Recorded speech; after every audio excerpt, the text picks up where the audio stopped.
Then there is evaluating.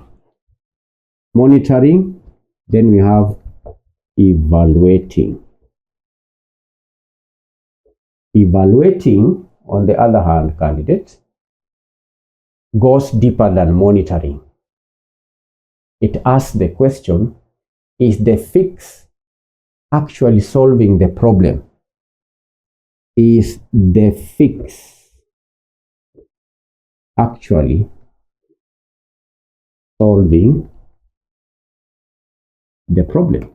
It is deeper. Evaluating is deeper than, it goes deeper than just monitoring, tracking to see if implementation is going on. When you evaluate, you check if the fix is actually solving the problem. Understand? Yes. You can do what we call post-implementation review. Post-implementation review, which can be done, say, after 6 months. 6 months after a recommendation is closed, the auditor performs a mini review to check for any residual risk.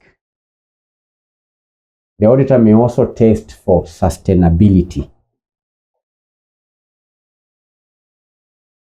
Testing for sustainability.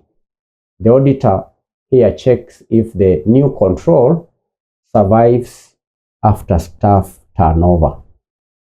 If there is the staff who are initially involved in the fix, if they move out of that department and you have new staff, can the problem continue, or will the problem be solved? If the process broke because one person left, then the recommendation was not effectively embedded. That's why we say that in evaluating, you check if the fix is actually solving the problem.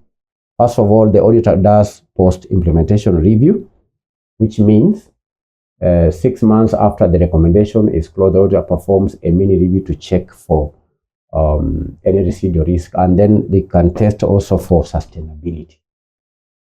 Then there is also impact assessment. Can carry out impact assessment. Impact assessment. That means evaluating if the changes have improved the organization's maturity level, or it has reduced the number of regulatory breaches or fines. So that's the meaning of evaluating. It goes deeper than just monitoring. So let's now discuss tracking progress. Number 3, this is 1, monitoring. Number 2, evaluating. This is 2, this is 1.